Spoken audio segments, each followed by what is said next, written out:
Halo, apa kabar semuanya? Sekarang kita lanjutkan pembelajaran dari opini publik yang akan mengambil materi prinsip-prinsip opini publik ditinjau dari aspek sosiologi, psikologi, dan lingkungan.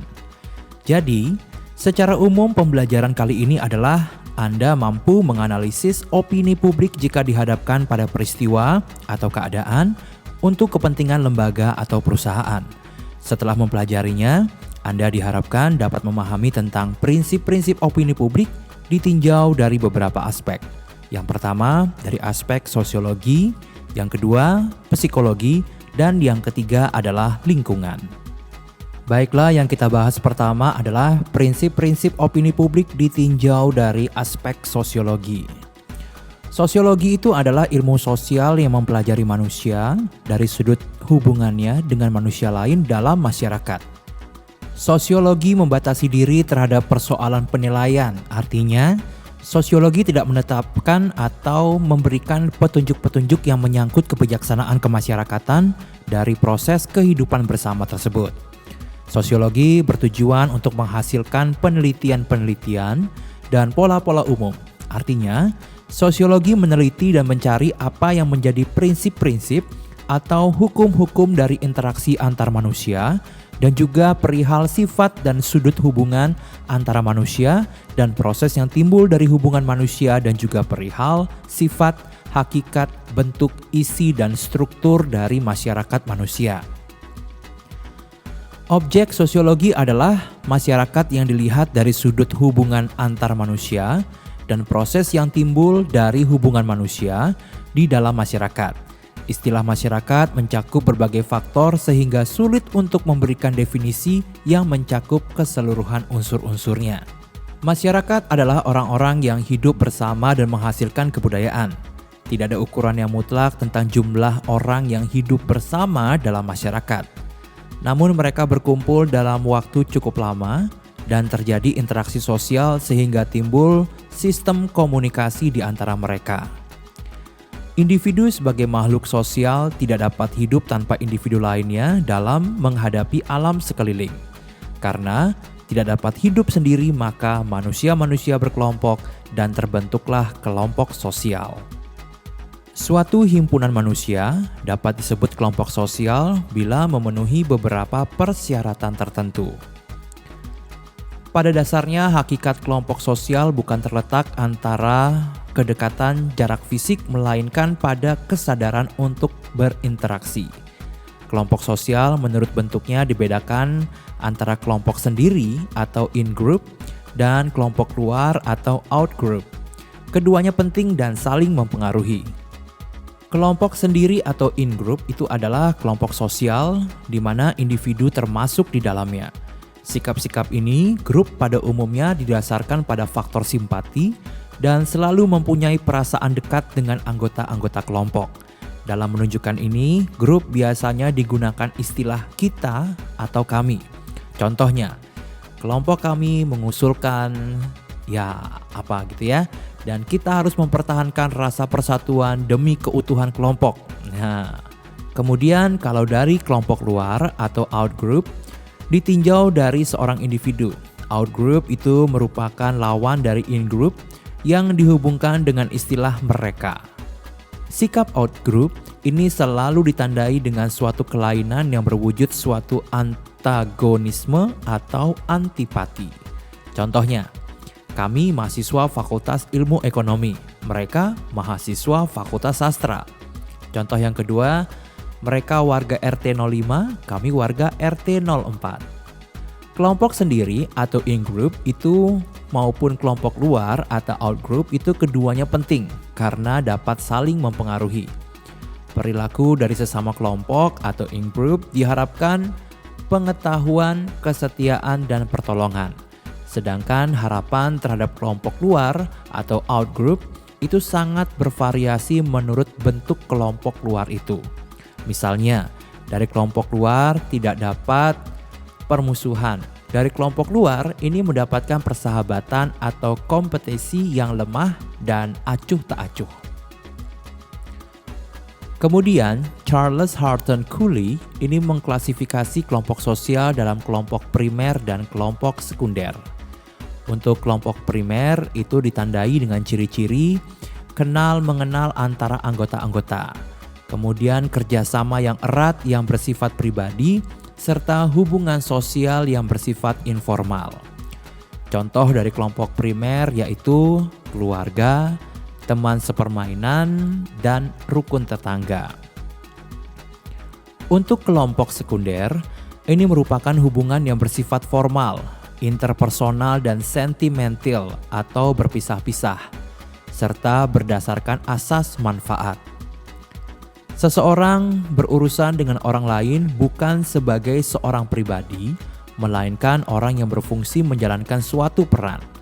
Ciri-ciri kelompok sekunder adalah hubungan kurang akrab di antara anggota-anggotanya.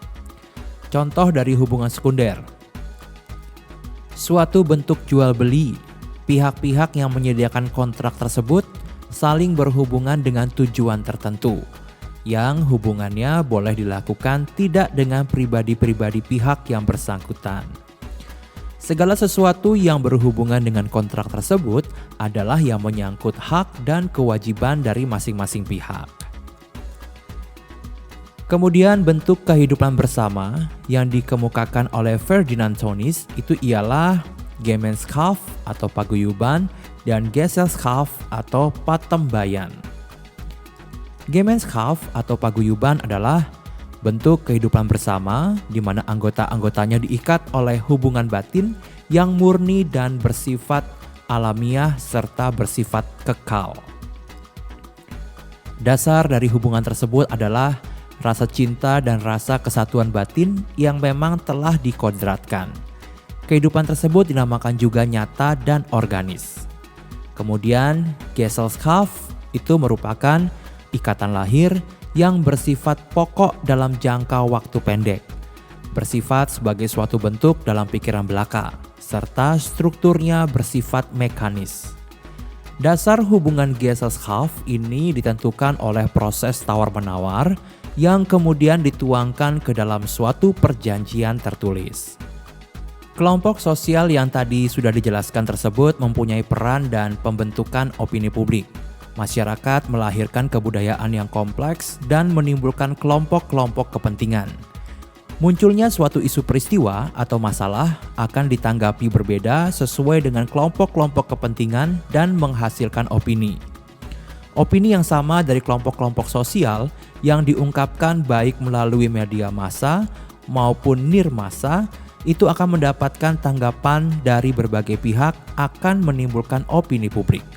Opini publik dapat muncul secara tidak sengaja dan dapat juga disengaja melalui suatu perencanaan. Baiklah, untuk pembahasan yang kedua yaitu prinsip-prinsip opini publik ditinjau dari aspek psikologi. Psikologi adalah ilmu yang mempelajari manusia serta kegiatan-kegiatannya dalam hubungan dengan lingkungan. Objek psikologi adalah makhluk manusia dan kegiatan-kegiatannya. Bahwa manusia merupakan makhluk hidup yang tertinggi derajatnya dalam ciptaan Tuhan Yang Maha Esa di dunia ini. Jadi manusia mempunyai rasio, kecerdasan, dan kemauan. Sikap manusia mengalami perkembangan yang khas dalam kehidupannya walaupun dalam lingkungan dan keadaan hidup yang sama. Berdasarkan latar belakang budaya, pengalaman masa lalu, nilai-nilai yang dianut dan berita-berita yang berkembang, manusia memiliki persepsi yang khas. Selain mempunyai persepsi, manusia juga mempunyai sikap berdasarkan keyakinan dan perasaan yang melekat tentang sesuatu objek tertentu. Sikap mengandung 3 komponen, yaitu kognitif atau keyakinan, emosi atau perasaan, dan juga perilaku atau tindakan.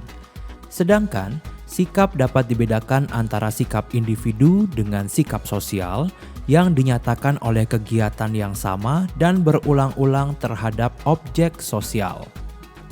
Para ahli psikologi mengemukakan 3 sumber datangnya sikap, yaitu pertama, pengalaman pribadi. Sikap dapat merupakan pengalaman yang menyenangkan atau menyakitkan dengan objek, sikap akrab dengan sesuatu tampaknya juga dapat menyebabkan sikap positif dan cenderung mempunyai sikap negatif terhadap sesuatu yang tidak akrab dengan kita. Yang kedua, pemindahan perasaan yang menyakitkan cenderung merupakan sumber sikap yang negatif. Contohnya, permusuhan tidak dapat dilampiaskan terhadap objeknya yang tepat, sebagai gantinya dilampiaskan kepada kelompok minoritas. Karena tidak dapat melawan, dijuluki lebih rendah dan merupakan objek yang aman. Kemudian yang ketiga adalah pengaruh sosial sebagai sumber sikap. Pengaruh sosial sering membentuk sikap kita jauh sebelum kita pernah berjumpa dengan objek sikap tersebut. Perangkat pengaruh sosial adalah orang tua, teman sebaya, dan media massa. Persepsi dan sikap mempunyai peran dalam pembentukan opini. Seseorang mempersepsikan stimulus tertentu akan dicocokkan dengan rekaman yang ada berdasarkan latar belakang budaya, pengalaman masa lalu, nilai-nilai yang dianut dan berita yang berkembang dalam memberikan interpretasi yang akan menentukan sikap. Sikap yang dinyatakan melalui lisan, tulisan, simbol, bahasa tubuh, eksperimen, dan warna yang digunakan menunjukkan opini. Opini-opini yang berkembang pada suatu masyarakat akan mencapai suatu konsensus yang matang dan menyatu dalam masyarakat yang membentuk opini publik. Baiklah, kemudian yang ketiga kita bahas yaitu opini publik ditinjau dari aspek lingkungan. Faktor lingkungan ini mempunyai peranan penting dalam perkembangan individu. Jadi secara garis besarnya lingkungan dapat dibedakan. Pertama, lingkungan fisik, dan yang berikutnya adalah lingkungan sosial. Lingkungan fisik ini berupa alam, misalnya keadaan tanah, letak geografis, keadaan musim, dan sebagainya. Adapun contohnya adalah keadaan tanah subur atau sebaliknya menentukan tanaman apa yang cocok ditanam di daerah tersebut. Letak geografis akan memberikan pengaruh pada mata pencaharian penduduk setempat. Masyarakat yang hidup di pantai menjadi nelayan dan masyarakat yang hidup di pegunungan menjadi petani.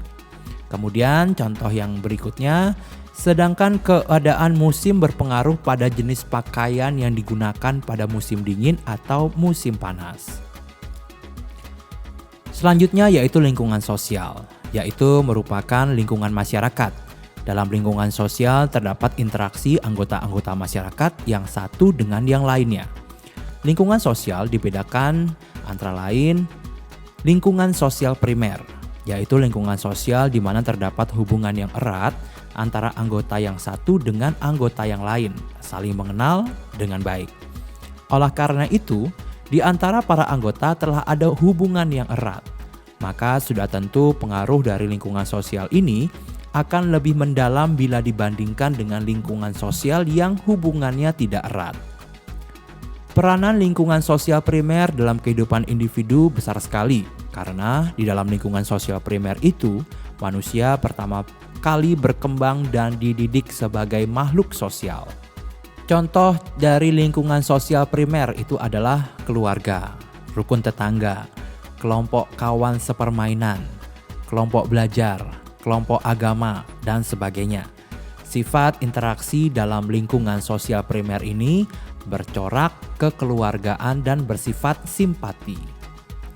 Kemudian selanjutnya adalah lingkungan sosial sekunder, yaitu lingkungan sosial yang hubungannya antara satu anggota dengan yang lainnya agak longgar. Pada umumnya, anggota satu dengan yang lain kurang atau tidak saling kenal mengenal. Karena itu, pengaruh lingkungan sosial sekunder akan kurang mendalam dibandingkan dengan pengaruh lingkungan sosial primer. Interaksi dalam lingkungan sosial primer terdiri atas saling hubungan yang tak langsung, berjauhan formal, dan kurang bersifat kekeluargaan.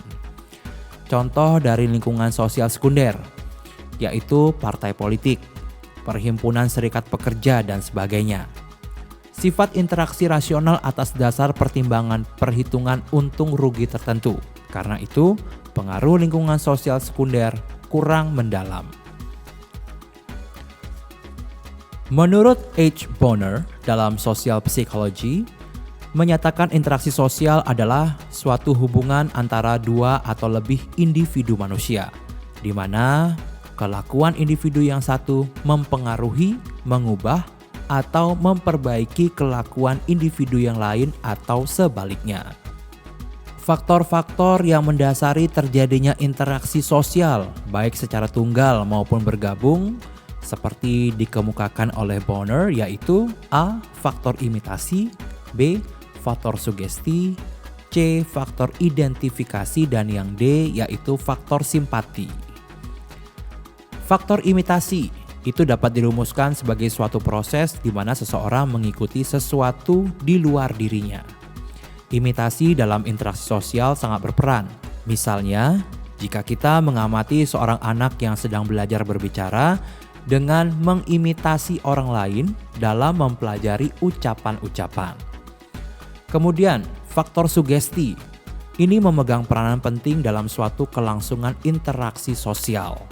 Sugesti dapat dirumuskan sebagai suatu proses di mana seorang individu menerima suatu cara penglihatan atau pedoman-pedoman tingkah laku dari orang lain tanpa kritik terlebih dahulu.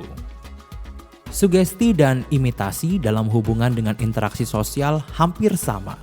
Bedanya bahwa imitasi seseorang mengikuti sesuatu dari luar dirinya, sedangkan sugesti seseorang memberikan pandangan atau sikap dari dirinya lalu diterima orang lain dari luar. Selanjutnya yaitu faktor identifikasi. Identifikasi berarti dorongan untuk menjadi sama atau sebentuk dengan orang lain. Kecenderungan ini bersifat tidak sadar atau berlangsung dengan sendirinya atau irasional. Identifikasi berguna untuk melengkapi norma, cita-cita, dan pedoman tingkah laku yang mengidentifikasi. Identifikasi dilakukan seseorang terhadap orang lain yang dianggap ideal dalam hal tertentu bagi dirinya. Proses ini terjadi secara otomatis tanpa disadari oleh objek identifikasi dan tidak dipilih secara rasional, tetapi berdasarkan penilaian objektif. Contoh dari identifikasi yaitu mengenai cara-cara seorang anak belajar norma-norma sosial dari orang tuanya. Hal tersebut mulai pada berumur 5 tahun. Jadi dalam garis besarnya, anak itu belajar menyadari bahwa dalam kehidupan itu ada norma-norma dan peraturan-peraturan yang hendaknya dipenuhi, yaitu dengan suatu cara. Kemudian faktor simpati. Simpati dapat dirumuskan sebagai perasaan tertariknya orang yang satu terhadap orang yang lain. Timbul tidak atas dasar logis, rasional, tetapi berdasarkan penilaian perasaan. Timbulnya simpati merupakan proses yang disadari manusia. Simpati menghubungkan orang yang satu dengan orang yang lain. Sebaliknya, antipati cenderung untuk menghambat atau meniadakan pergaulan antara orang. Dorongan utama simpati adalah ingin mengerti dan ingin kerjasama dengan orang lain. Baiklah, demikian pembelajaran opini publik yang mengambil materi prinsip-prinsip opini publik ditinjau dari aspek sosiologi, psikologi, dan lingkungan. Semoga pembelajaran kali ini sangat berguna untuk Anda. Jangan lupa untuk like dan subscribe. Terima kasih, sampai jumpa.